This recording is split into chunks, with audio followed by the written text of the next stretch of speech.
Hey guys, what's up?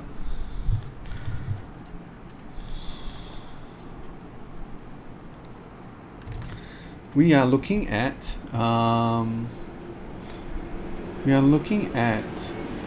let me close the window. Give me a second.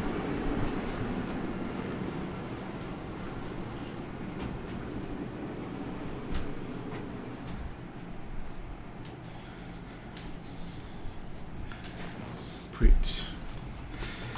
Thanks for joining me, guys. We're here for Dirty Deeds against Pach. And Dirty Deeds is of course on Unicorn, and Pach is on Crab. But it's not a regular Crab, something like what we saw Nyx was playing. We are going to see a Castle of the Forgotten. And it's a very, very unorthodox Crab, in fact. Let's look through the list and I'll talk about who I think is favored. Okay, while we wait for the game to start up, I believe that should be in about 13 minutes or so. So, Castle of the Forgotten, when you break a province, you make everything military. Not just your own conflicts military, your opponent's conflicts also become military. And he's, of course, his entire cast of characters is really focused on military skill, which makes Dirty Deeds 3 copies of Captive Audience seem kind of silly. In any case, his Dynasty deck has a total of 40 characters and no holdings at all. There's two big upsides to this, two big upsides to this. One is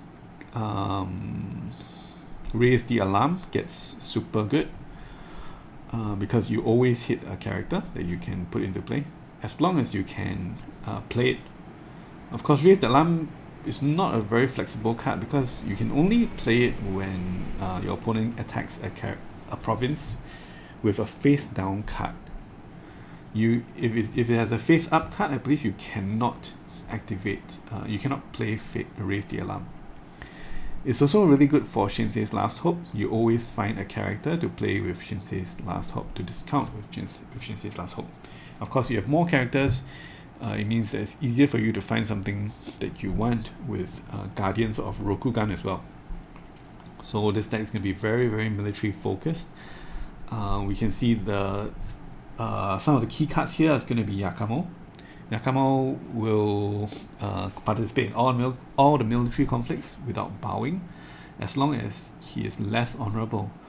And Oni Tyrant, this will also be pretty key. And Repentant Legion. Oni Tyrant can put up about 10 military force by himself, which is very efficient. And it also allows him to conveniently lose honor so that he can activate Yakamo. And Repentant Legion is also very, very efficient in terms of military to cost. It's a 9 military. So it's really good. Yeah, really, really good. Well, I think I didn't notice before, but it looks like Repentant Legion actually has a synergy with Raise the Alarm as well, I think. Yeah, because you fill your non-stronghold provinces with face down cards and then you can activate them. You can play Raise the Alarm on any province, which is quite interesting as well. In terms of the conflict deck, we can see that he has no unbows except for the Elegant Tessin, which will be important. So Elegant Tessin will be very powerful to unbow things like One of the Forgotten, Pious Guardian, which looks kind of out of place, but I think it's really a Tessin target. We see a Miser Fallen in Battle, 2 Battle Meditations, pretty standard, and 3 Spreading the Darkness. We also see very, very aggressive 3 Tetsubo of Blood and 3 Fine Katana. On the splash, it's probably the most solid splash in L5R history. It's the simple 3 Let Go and 3 Tattooed Wanderer. Although this deck looks very direct, it's like bashing you over the head with a big Tetsubo. It also has 6 sources of skirmish here, So it's very looks very deadly actually. Looks very deadly. In the 3 Hero Mask Skirmisher and 3 Tattooed Wanderers. In terms of some of the tricks it can do and hyper efficient plays, we can look to things like Guardians of Rokugan, bringing out a big boy like the Tyrant or Repentant Legion, together with Vanguard Warrior to save those characters, save those big boys who were cheated out for 0 cost. Also possibility if Dirty Deeds attacks into Lord's Ascendancy, and then Pach can raise the alarm and then find a big boy like Repentant Legion and use Lord's Ascendancy to save him. Also very efficient. Any of those types of plays is going to make life really difficult for the Unicorn player, and we're going to look at Dirty Deeds deck right now. Of course, I did mention the name of the deck. This is, I think, Spanish, but in Google Translate it seems to say something like, "You call me a tyrant, I shake your hand." I am not sure what that means, but it seems like very tyrannical play we're gonna see from Pach. Deeds says that the room is up.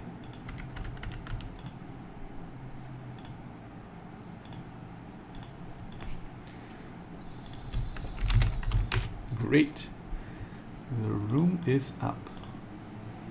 Now we're going to look at Dirty Deeds while we're waiting for Pach. Oh, Pach is already here, so I guess we'll probably get started pretty soon.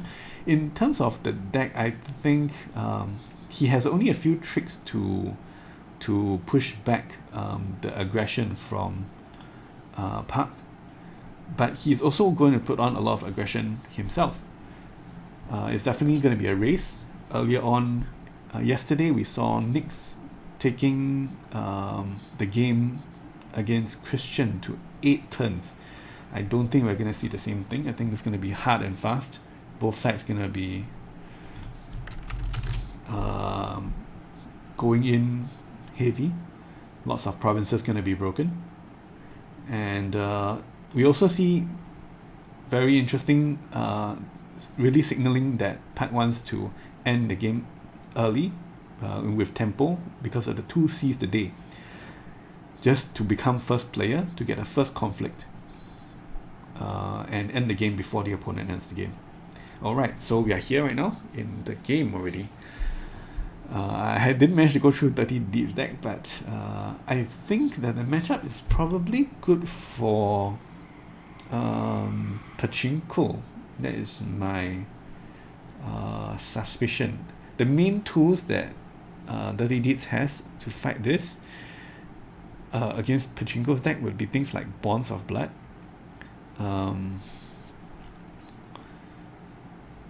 3 Way of the Open Hand, 2 Bonds of Blood.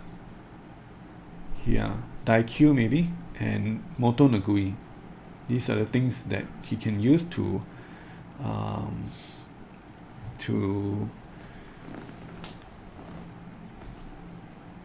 kind of defend against the big boys from Pachinko. Okay, we're going to see Silent Skirmisher into Silent Skirmisher, and Dirty Deeds gets the Passing Fate, very important. And he's going to spend... Oh, and of course... Oh, wow, what a high tempo turn 1 for Pachinko. He gets Butcher of the Fallen on Shinsei's Last Hope, and he's going to go in with a +2. Wow.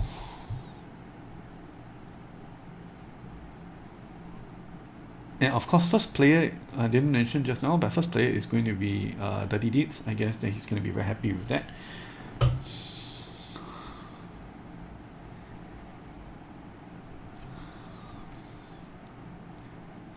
One really important thing to note, right, is that Pachinko managed to clear all his provinces, which means that Dirty Deeds didn't manage to... it doesn't have any target where he can attack a province with a character, so which is safe from Raise the Alarm. So if Pachinko has Raised the Alarm, he can always play it right now. he can always play right now. So this is really, really very, very strong start for Pachinko. On the other hand, we see a Scarlet Saber, which is nice.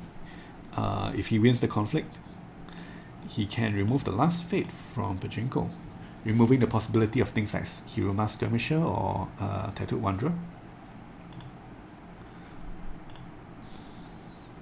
Yep. Or Elegant Tessin as well. He's going to go in on Shinsei's Last Hope, very expected. Let's see whether... Oh, he goes in political, so that means that Pachinko cannot use the Raise the Alarm. One really important reason why it was so important for DirtyDeeds to get first player is that he can actually go for a political attack, right? Because if Pachinko was first player, he attacks and he breaks, then there's no more political conflicts for DirtyDeeds. Okay. Oh no, he plays Captive Audience, and then which allows Pachinko to play Raise the Alarm, and then now we see Oushi. And even more painful is that because there's Vanguard Warrior can sacrifice himself to make Oushi stand up later on, as in to save himself to make Oushi continue on to the next turn later on. I really don't like this right now. And we do know that Pachinko does have a ton of military buffs in his deck, in his conflict deck. Yeah, Spreading the Darkness, Banzais, 3 fine katanas. He has even 3 Tattooed Wanderers, which can be used for a +2 as well. DirtyDeeds is going to match the Spreading the Darkness with his Banzai, and Pachinko is going to go for Tetsubo of Blood onto Oushi, and this Oushi definitely is going to be saved by Vanguard Warrior at the end of the turn. Twilight Rider gets put into the conflict from Shinjo Tansanai, and Pachinko plays Fine Katana. As I mentioned, he still has all these things which he can use. Scarlet Saber on Twilight Rider. This is a little bit painful because Twilight Rider is probably going away at the end of the turn, so this attachment is only going to be there for 1 turn. But if he can break this, there is at least something for him. Yes, he manages to break it, both sides going all out on their in the first conflict, and it's a Earth Ring, so Earth Ring is really, really strong as usual. So a nice outcome at least for DirtyDeeds, even though on the larger scale of things, I think it's still pretty bad because Vanguard Warrior is going to save Oushi. On the bright side, Pachinko's board isn't probably going to stay alive for very long.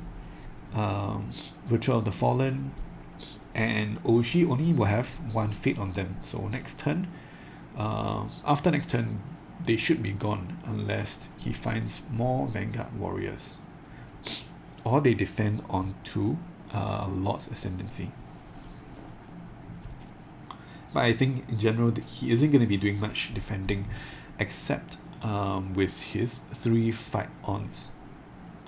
So he could fight onto Lord's Ascendancy to add fate onto them next turn. Pachinko discards Elegant Tessin. In general, it's just a very strong card for his deck because he has a lot of pretty efficient 2-costers that he wants to make multiple conflicts with. DirtyDeeds is going to play a Daikyu pre-conflict. He plays it on Twilight Rider. Wow, interesting.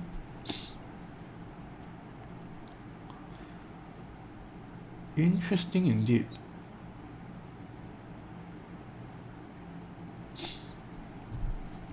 So his idea is that he's going to use...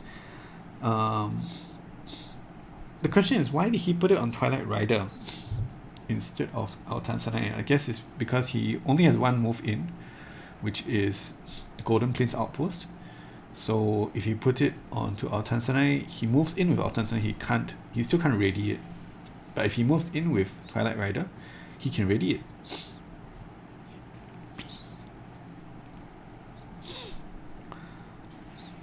Oh, and he doesn't, in this case, he's not even going to ready it. He's going to ready our Tanzanite. Wow. Huh.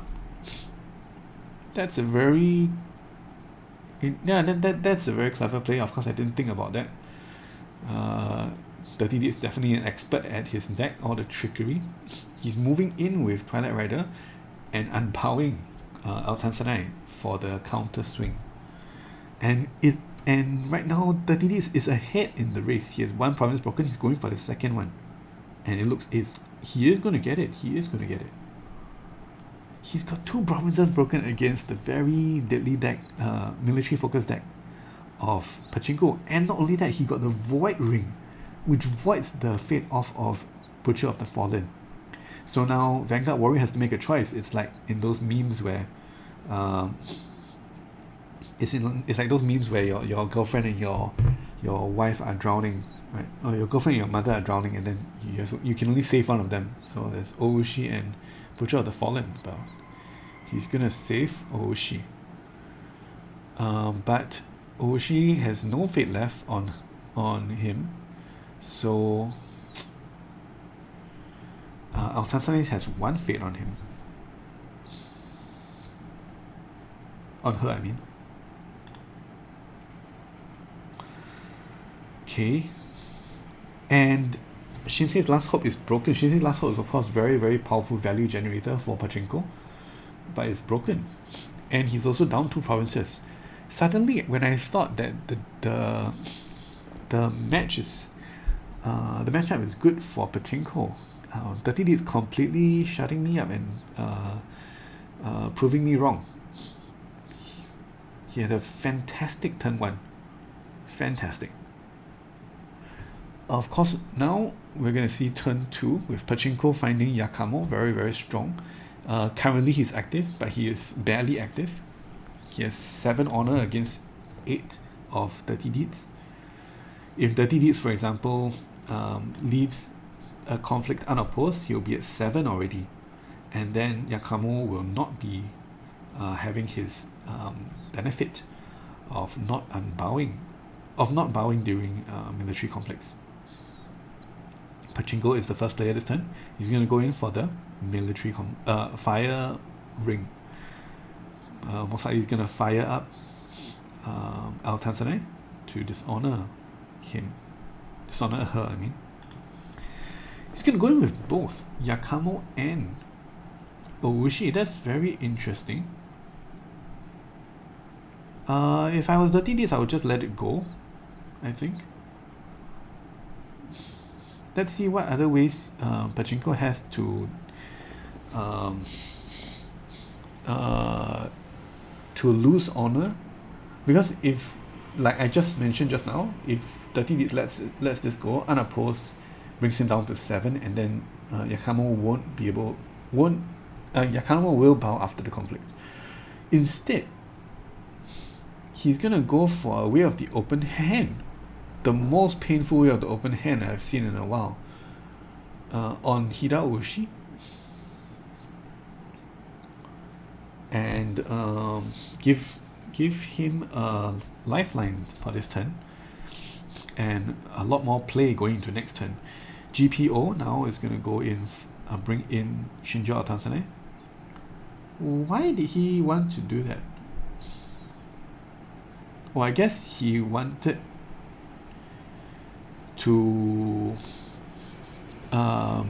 play around, defend your honor. That kind of makes sense. And then he's going to go in, win the military conflict on defense, and use Shiotomi encampment, of which he has 2 to unbow the Tanzanite. Wow, very nice play by DirtyDeeds. It really feels like DirtyDeeds is outplaying Pachinko right now.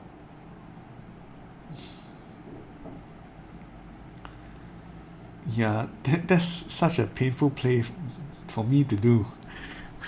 To with the open hand the Oushi, which has no fate on it, but DirtyDeeds seems to know better. He's going to go for the attack with both characters, and both characters are going to block. Of course, Pachinko didn't play the character of these provinces, so he can't play any Raise the Alarm that he drew.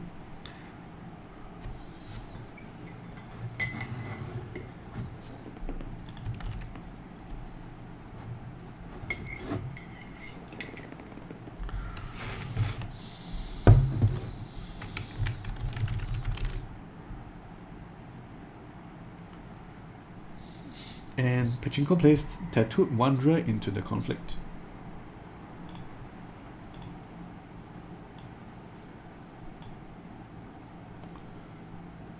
Tattooed Wanderer into the conflict.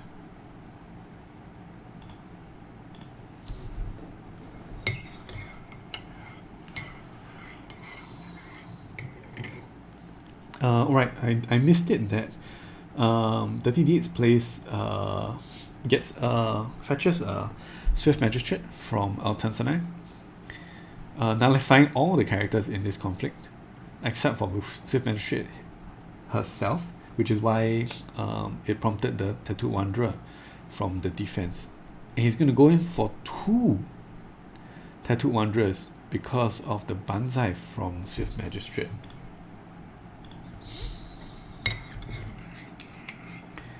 He's going to add on the Lurking Affliction onto Swift Magistrate to again be breaking Lord's Ascendancy.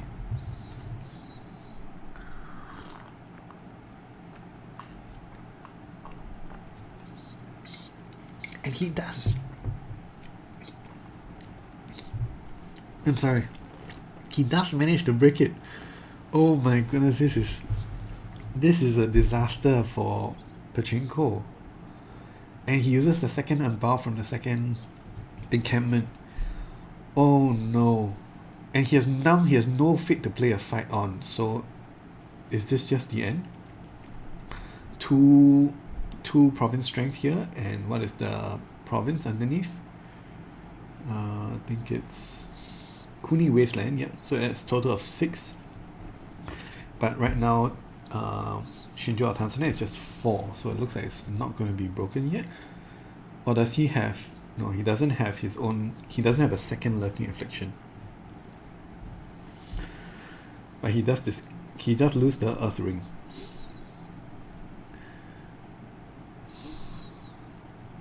And very, very importantly, he has the first conflict. He has first player token on the next turn. Also interesting is going to be what he's going to discard of his provinces, because he likes the encampments, but he needs to find other characters to play and make the final push as well. He finds Moto Nagui, which is very good, I think. No, it doesn't work well with Al-Tansanai. Oh, but actually, I think it's fine. I think it's still very good. Moto Nagui is very good.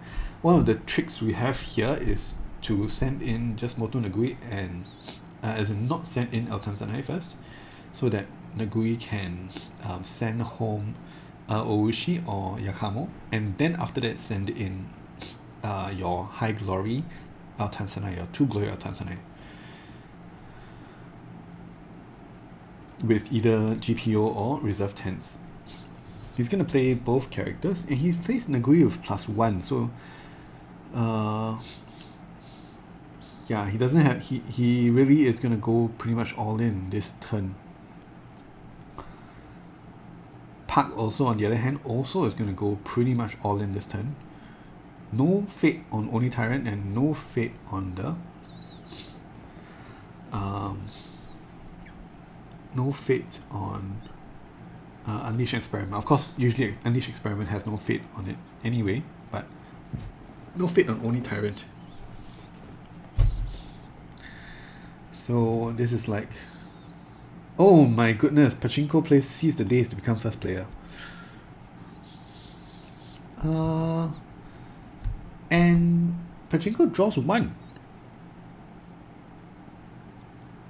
Well, in the draw phase, I didn't notice this until just now, but yeah, DirtyDeeds is drawing 5 and Pachinko draws 1. So now DirtyDeeds is at 2 honor. Is it a dangerous position? Seems like it's still okay. I'm not sure about that. I'm really not sure about this move. Because... And he's going in on upholding authority. Did he know it was upholding authority? Yeah, he knew it was upholding authority. Oh, I'm not sure about this. I am...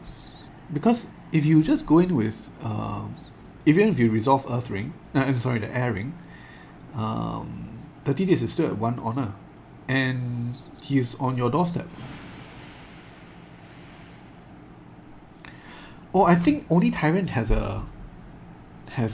can bring in one of the characters to make him lose an honor. I think so.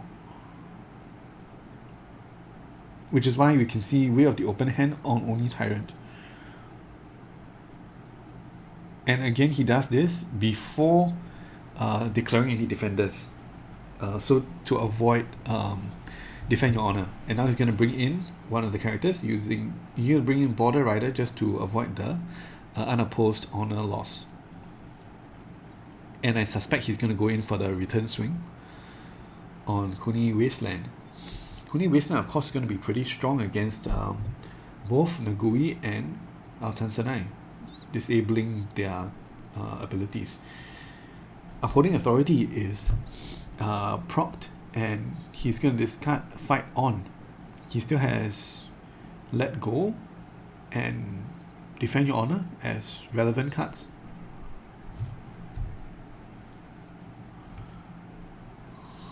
But Defend Your Honor is not really relevant since Altan Sanai is winning. Is higher in military than Oni Tyrant. He's going to play Ageless Crone from the hand. What does that do? It makes it such that it's more expensive for him to play Let Go later. Yeah, which is why he's playing Let Go now. He's going to let go on the Curved Blade, which is going to at least even the odds a little bit for Defend Your Honor.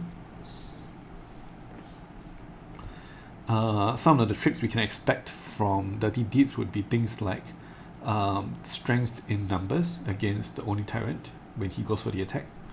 What else can we expect from him? I think he's definitely going to win this conflict, and this is going to be the end of the game. Wow. DirtyDeeds is really showing mastery of this unorthodox deck with Golden Plains Outpost.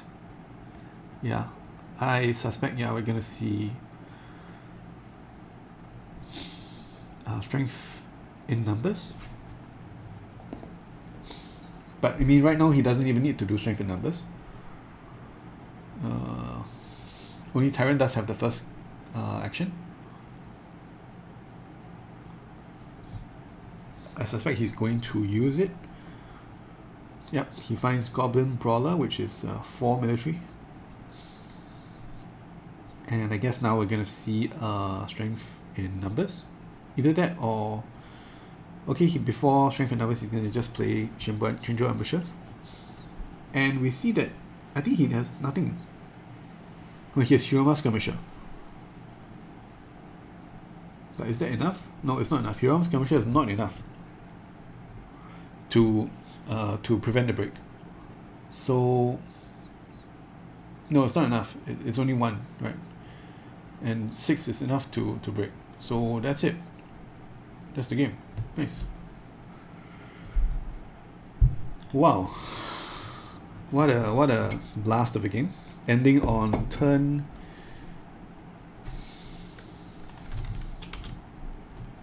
3. Ending on turn 3. As expected, very hard and fast on both sides. DirtyDeeds really showing his mastery of the deck and thinking about how much fate he needs to put on his characters. So ending the game with very little fate on your characters shows it's like basically maximum efficiency here, since the extra fate on the characters isn't really doing anything. Wow.